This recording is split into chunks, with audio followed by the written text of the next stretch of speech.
Good morning, Bioneers. Yes.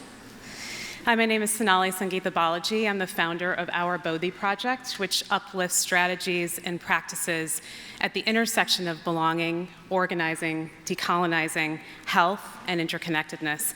It is such an honor to introduce Patrisse Cullors. And when I was thinking about, right? Yes. When I was thinking about her, I was thinking about images that were coming to mind. One was that she is a person, and the people she works with are people, and they bring programs and structures into being. And she is a verb. She is liberating, she is being, she is change. And that brought me to think about a tree. And in the roots of that tree and in the soil, she comes from a deeply decolonizing approach, full of love and strongly grounded in her ancestors. And when we think about the approach around that, it's not just challenging and healing from and removing structural barriers that lead to these inequities and state violence against Black populations and other people of color and other people experiencing marginalization, but she also offers visions of hope and liberation through the arts, mobilizing, and the seeding of powerful ideas and political affirmations. And so I'm thinking about the parts of the tree that are like Black Lives Matter, right? And other sorts of, yes, and other sorts of strategies, even from her work as an organizer in the Strategy Center. And I was thinking about the word matter and how it's not used in the noun sense as the physical substance in the universe, but it's as the verb, which is to affect change and to make change happen. And so we're thinking about all of this, those of us in the fields of racial equity and justice and social organizing, see her moving towards not just ending state violence and addressing the violent aggressions against Black, queer, trans women and people living with disabilities and across the board, but also providing us with hope.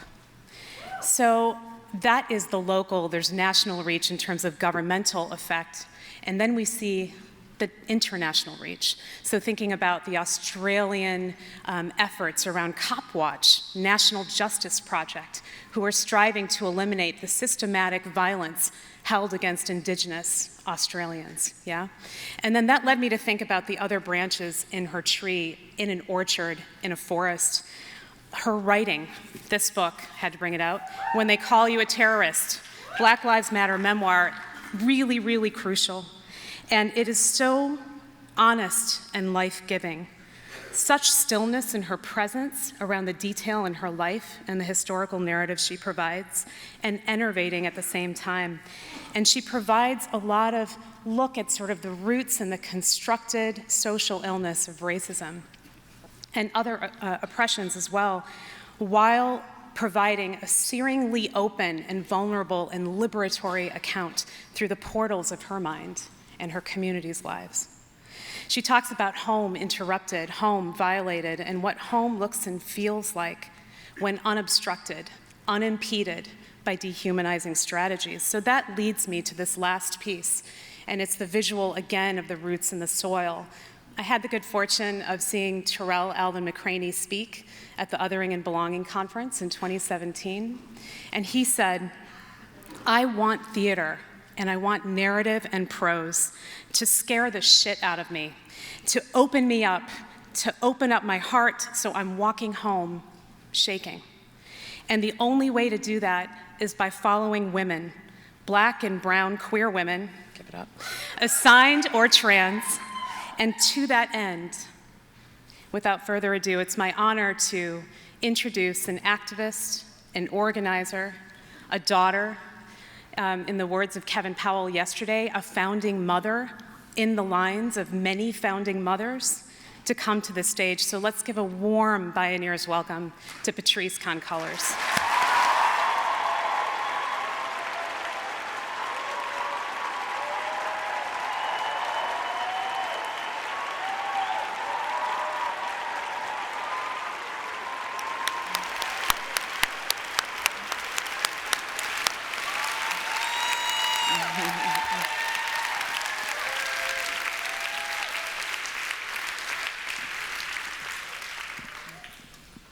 Good morning.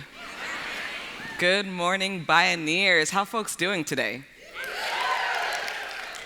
I am so grateful, Sonali, so grateful for that introduction, so grateful to be here, to be present for this moment, for this community, to be in a community that is creating a world where we can imagine all of us thriving and living, not just surviving. In 2013, Alicia Garza, Opal Tometi, and I co-created and gave birth to Black Lives Matter.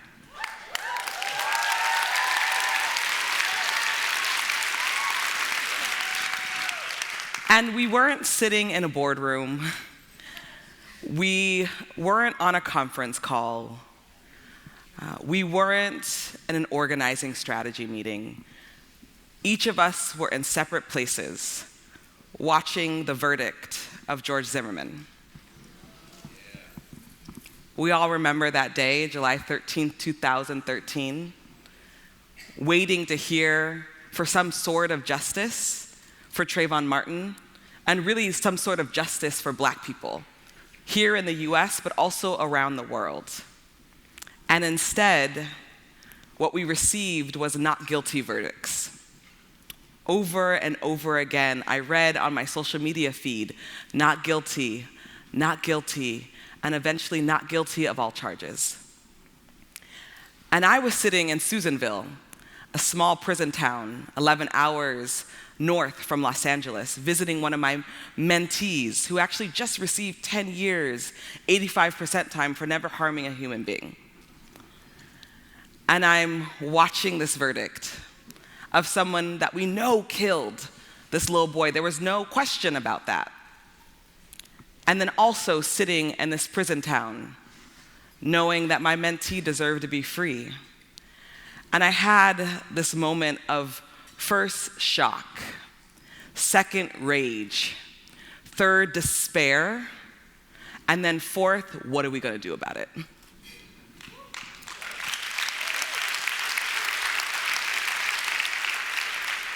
And as I was scrolling through my social media feed to figure out who I was going to talk to, how were you going to show up, what was the next step, I came across Alicia Garza's post. And she had written a love note to Black folks, and in that love note, she had closed it off with Black Lives Matter. And I remember looking at those three words and saying, that's it. That's it, that's what we're going to do. And I put a hashtag in front of it. And Alicia said, well, what's that? And I said, we're gonna make this thing go viral. And within that year, it wasn't social media that made Black Lives Matter go viral, it was 3 Black women.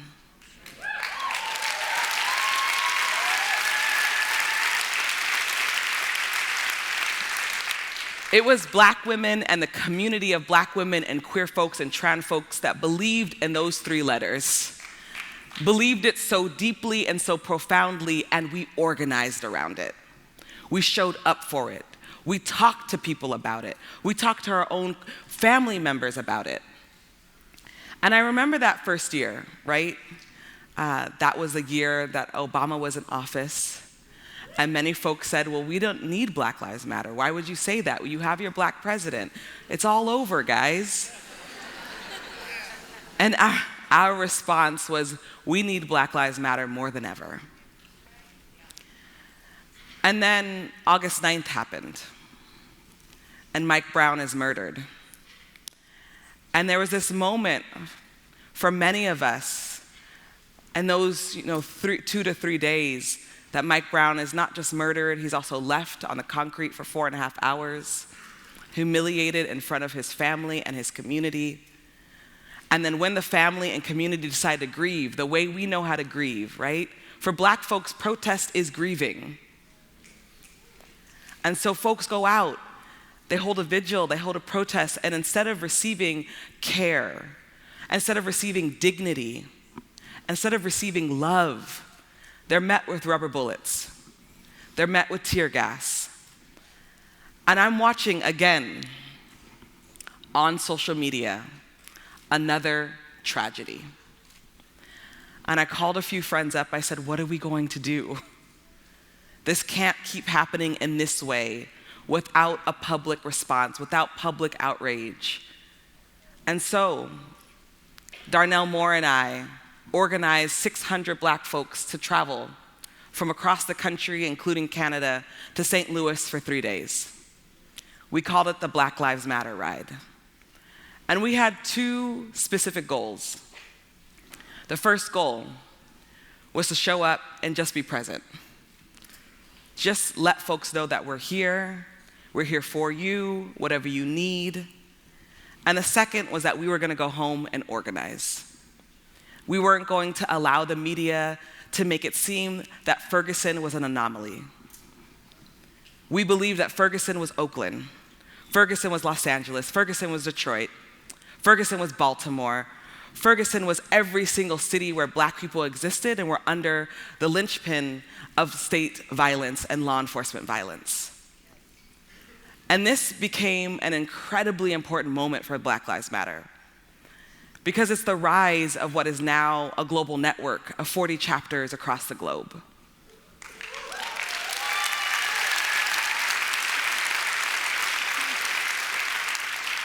A network of 40 chapters here in the US, and Canada, and the United Kingdom. We've seen Black Lives Matter be used across Latin America. We've seen it used, yes, shout out. We've seen it used in South Africa. We've seen it used in Amsterdam and Australia. Because when we created Black Lives Matter, we were super clear on a few things. One, this movement wasn't a movement about Black Americans only.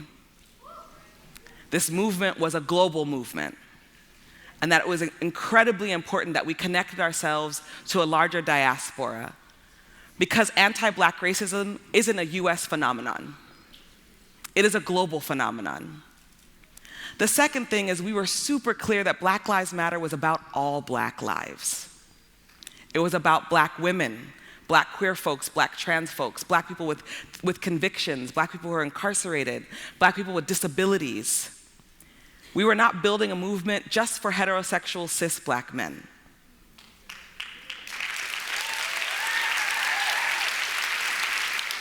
We were building a movement that can combat patriarchy and homophobia and transphobia. We're building a movement that can have an honest conversation about climate change. We're building a movement that can have an honest conversation about what justice really looks like to our communities. We're building a movement that was unapologetic about being abolitionist.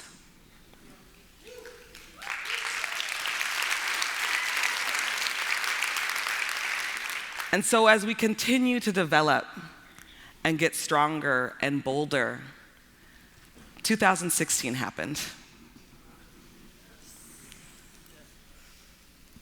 And I don't know about y'all, but I definitely did not imagine we would be where we're at right now. This was not a part of my plan.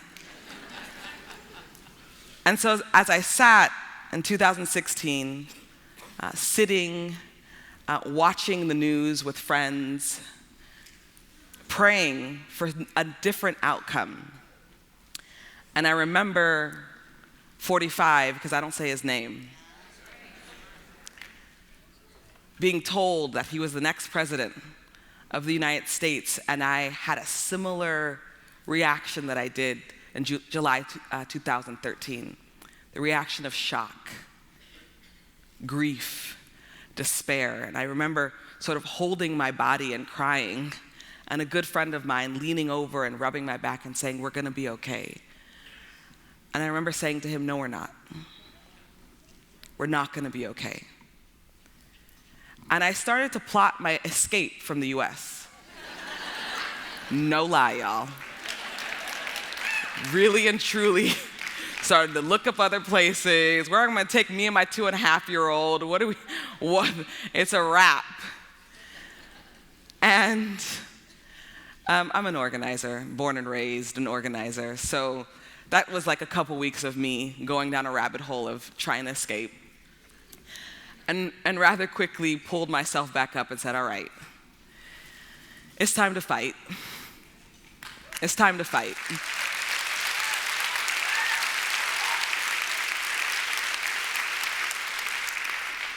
And so I spent 2 years working with our global network, working with other organizations, working with other community members, trying to understand, how do we protect ourselves in this moment?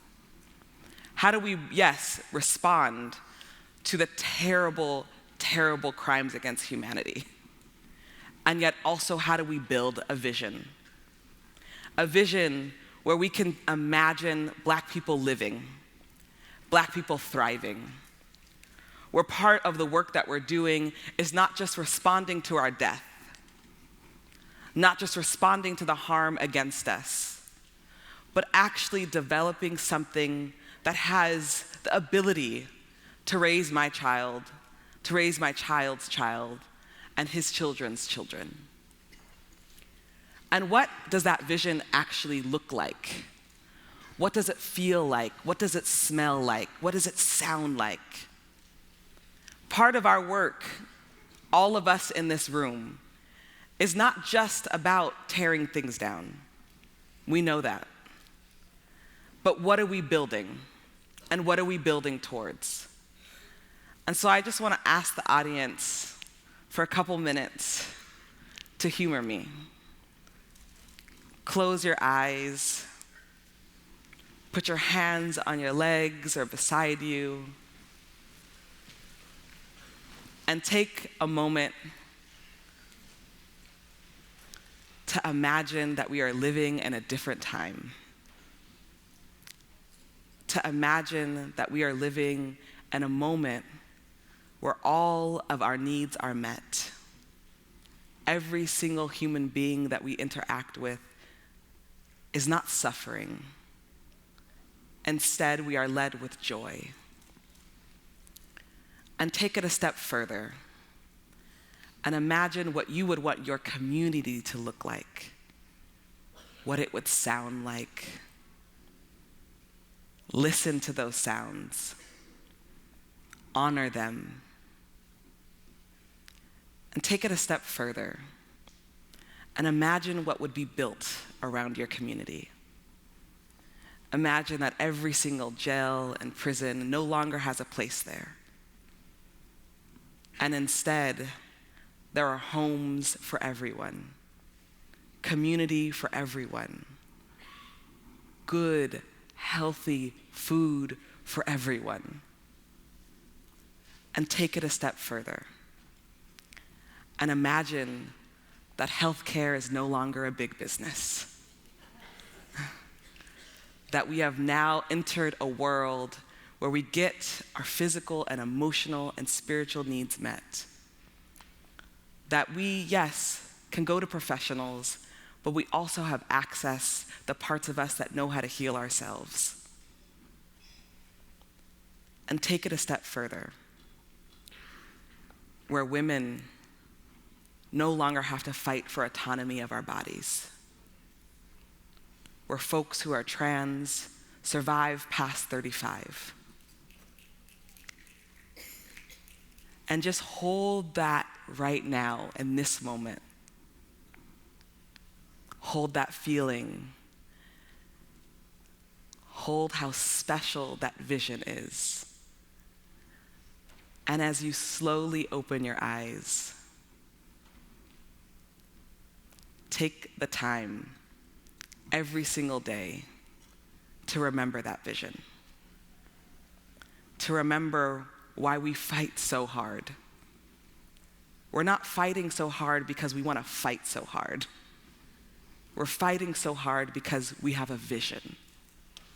We have a vision for what we deserve, for what every single human being, animal being, plant being deserves. And when you think about Black Lives Matter, when you think about the movement that has been created over the last 5 years, remember that our movement is about imagining a world where Black folks are actually free.